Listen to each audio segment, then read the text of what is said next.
Bonjour à tous, dans la vidéo d'aujourd'hui je vais vous présenter le Chest Commando Recon. Donc je vais remercier le magasin Crapahut qui me prête cet équipement pour que je puisse faire la vidéo.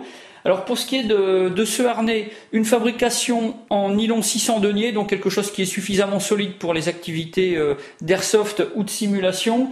On peut le trouver en plusieurs camouflages différents, notamment Woodland. Et puis pour ce qui est du poids, donc 1220 grammes, donc c'est quelque chose qui est vraiment très léger.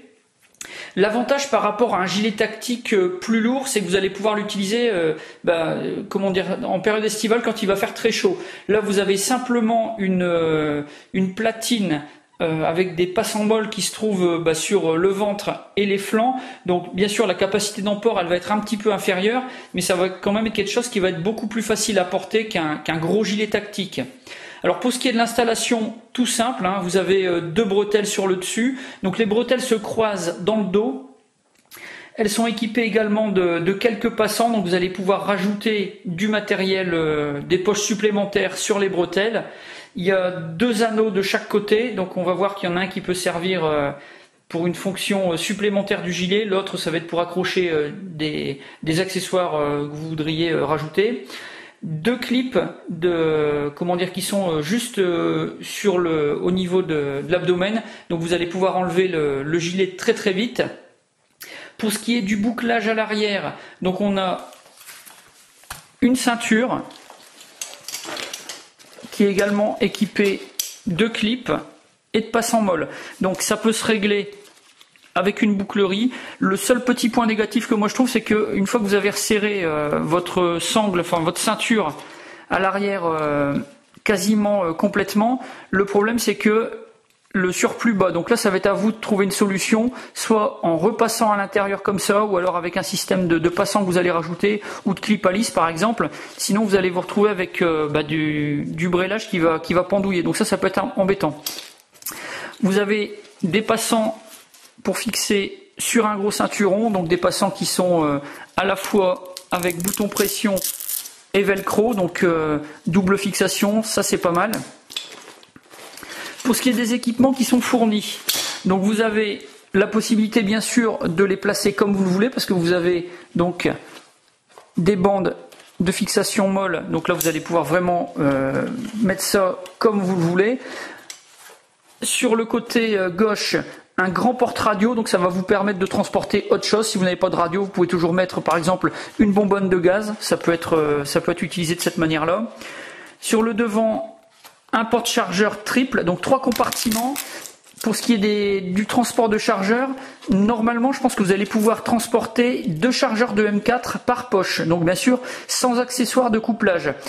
Ils sont en organisant bien votre porte-chargeur, il est possible que vous puissiez l'utiliser pour transporter 6 chargeurs type M4. Vous pouvez rabattre les rabats sur l'intérieur pour avoir une configuration en poche ouverte. Donc là ça peut vous permettre d'utiliser par exemple ces poches pour transporter des chargeurs de M4 ou de AK-47 ou de quelque chose qui serait plus gros qu'un chargeur de M4. Donc assez modulable pour ce qui est de ce porte-chargeur. Enfin vous avez une poche médic, donc ça c'est une poche médic classique. Une ouverture sur les 3 côtés, ça s'ouvre sur le bas et à l'intérieur vous avez des compartiments supplémentaires, donc qui vont vous permettre de pouvoir manipuler sans que votre matériel tombe. Vous avez des passants élastiques doublés, une grande poche, à l'intérieur d'autres passants élastiques, et sur la face qui reste bien verticale, c'est pareil, vous avez 2 grands passants, donc là vous allez pouvoir transporter du petit matériel ou autre chose. Le petit plus par rapport à ce gilet, c'est la possibilité d'avoir une poche admin. Alors la poche admin là, elle est rangée. Donc sur le devant, vous avez vu qu'ici il y a un petit rabat, vous le déclipez et à l'intérieur vous avez un plastron qui s'ouvre et donc ça vous fait un panneau avec 3 bandes molles supplémentaires. Ce panneau est équipé de fixation dans les angles avec bouton pression. Vous passez dans les passants qui se trouvent sur les bretelles, vous clipez.